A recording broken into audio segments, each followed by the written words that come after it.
Let's call it like it is. Everyone wants to be wealthier than they presently are. Now, while you can define being wealthy in many ways, naturally, when we think of wealth, we think of money, which is exactly what we're going to be going over today. However, for most people, wealth builds slowly. But here's the thing, it doesn't have to. Building wealth at exponential rates is entirely possible, but only if you know the right moves to make, which I will share with you now. Building wealth is like every other worldwide activity in life. We know we need to do it, but many of us don't. In fact, it's kind of like being healthy. Everyone knows we should be eating clean and exercising daily, but yet still many of us don't. Well, the good news about building wealth is that it won't require you to hop on the treadmill, nor will it require you to eat a vegetable for the first time since childhood. Before I share with you what I believe to be the most efficient path to becoming wealthier, I must highlight where most people go wrong when trying to do so. This is because, sadly, there are many actions I see people making all the time that are undoing all the hard work they're putting in to get ahead. Going from the least detrimental to the most, we have your financial IQ. As you know, the best friends you can have are those who don't tell you what you want to hear, but what you need to hear. Well, as your friend, what you need to hear is that if your financial IQ is already sufficiently high, then you'd already be wealthy. Unfortunately, most parents and schools provide little financial guidance to their kids growing up, and because of this, we're left to spend decades making mistakes, many of which can cripple our finances for life. If this sounds like your upbringing, then don't worry, because this is the case for many people who were led down the path of spending years in college, only to realize in their mid-20s that their salary would never be enough to allow them to actually get ahead financially. In fact, it's only once you take your financial education into your own hands that your wealth will start to build at an exponential rate. Next, there's overspending. People overspend for numerous reasons. Some overspend to keep up with those they see on social media, while others just need something to soothe the unbearable life they have to live day in and day out. While I hate to say it, there are few acceptable reasons to be overspending, and doing so for prolonged periods of time will make growing your wealth nearly impossible. Speaking of making the process of building wealth 10 times harder, finally, we have debt. You may know that I'm a big advocate for using debt strategically. However, from my experience, most people that assume debt are acquiring it in its most disadvantageous forms. For instance, most of the cars you see on the road are being paid for by loans.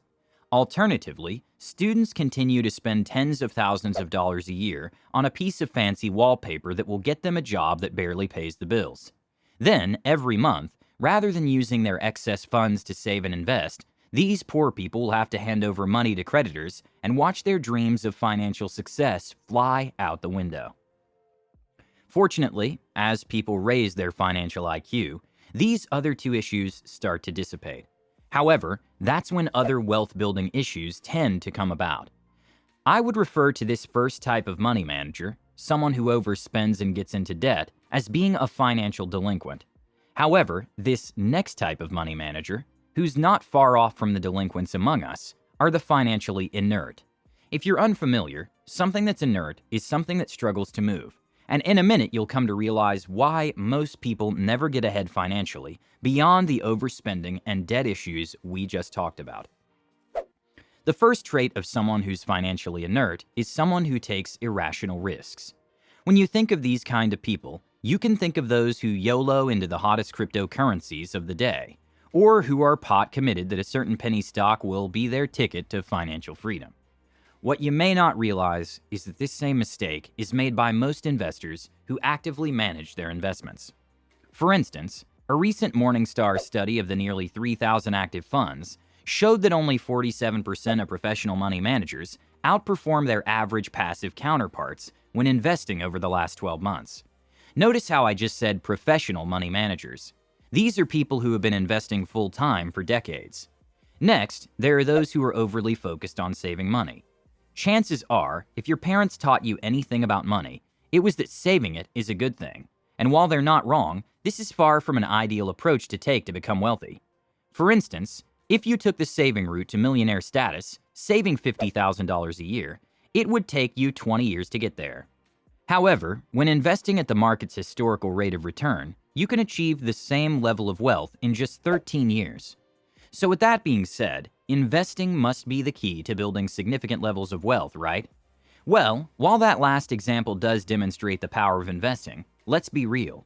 There are not too many people who have $50,000 to invest, which makes this approach to wealth creation less efficient than I've made it out to be. In fact, most people place way too much significance on consistent investing when trying to become wealthy.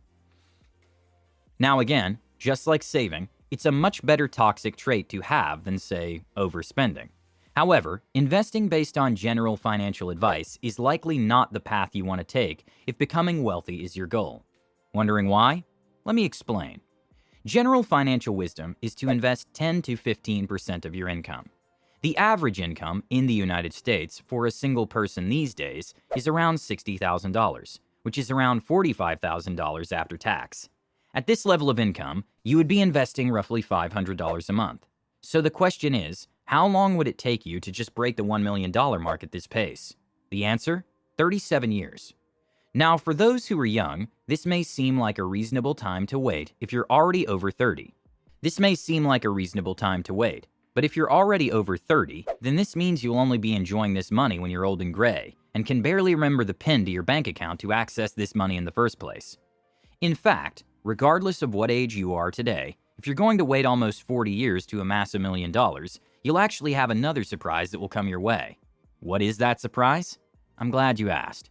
The surprise is that you'll have much less money than you think. At a conservative average inflation rate of 2.5%, $1 million 37 years from now would be worth just $400,000. And with inflation being much higher than this these days, you can start to see how you'll have quite the issue awaiting you down the road. At this point, you're probably thinking that becoming wealthy just isn't in the cards for you, and I can see why you would feel that way. Society gives you literally zero support in helping you win financially by pushing saving and futile investing strategies your way. Well, I'm here now, and I have the answers you're looking for. As such, let me share with you an approach anyone can use to grow their wealth exponentially. Let me introduce you to the ECD formula. The ECD formula stands for elimination, creation, and diversification, and I'm now going to walk you through each component in this life-changing strategy. First off, we have elimination. As I mentioned earlier, most people have a ton of financial baggage that's holding them back from reaching their full financial potential. Things like debt, a poor money mindset, and bad spending habits are one-way tickets to a lifetime of penury and must be eradicated as soon as possible. So if you have debt, make sure to funnel every last penny you can in paying them off, from those with the highest to lowest interest rates. Next, ask yourself why you're overspending. Is it to cope with other issues in your life, or are you trying to validate yourself with the things you buy? Then, make a deliberate effort to track your spending so that you start to see your savings rise over time. Next, there's creation, which, if you ask me, is the most important part of this whole process. In this step, you need to create a scalable income solution. As you saw in the prior example, it's entirely possible to become wealthy in short order when you're making and investing real money. But to do so, you need to earn outside of traditional means. As you probably already know, few jobs will pay you enough that you'll have tens of thousands of dollars extra per year to invest with. This is why you need to identify a value proposition you can offer others, and then scale it to the masses. You can do this by starting a YouTube channel, creating a blog, or selling products or services online and the like. As long as what you're offering is deemed as being valuable and can be shared with a multitude of other people, then you can make serious money. Finally, once you're starting to make more money with your scalable income solutions, it's time to supercharge those funds and allow them to work for you. You see, compound interest is a powerful wealth-building tool, but it can only help you as well as you help yourself. This is why investing small sums of money is rather ineffective in growing your wealth over time. As we saw earlier, when investing $500, it will take you nearly 40 years to become a millionaire. Again, better late than never, but if we're being honest with ourselves here, the sooner the better. This is why once you're making enough money through your scalable income solution, you should start pulling out some of your profits to invest each and every month. Now the question is, what do you invest that money into? I think that any asset class can be used to build your wealth over time, but the best approach, if you ask me, is to diversify, which is why diversification is the final component of the ECD formula. I recommend you spread your investments across both traditional and new age assets. This offers two benefits. First, it helps you manage your time involvement. For instance, it'll take a decent amount of time to buy and manage a rental property, whereas investing in ETFs can literally take no time at all. Second, by varying your investments, you can gain a beneficial hedge in your investment strategy, while capitalizing on higher returns when markets related to cryptocurrencies or the metaverse are hot. Honestly, the biggest hurdle most people face in employing the ECD formula to grow their wealth exponentially is just detaching from the traditional wealth building model 99% of people are told to use. Chances are you know of a few examples of people who have already used this approach to become rich at a young age. And if that's your goal, then give the ECD formula a shot. You literally have nothing but upside to gain from this approach.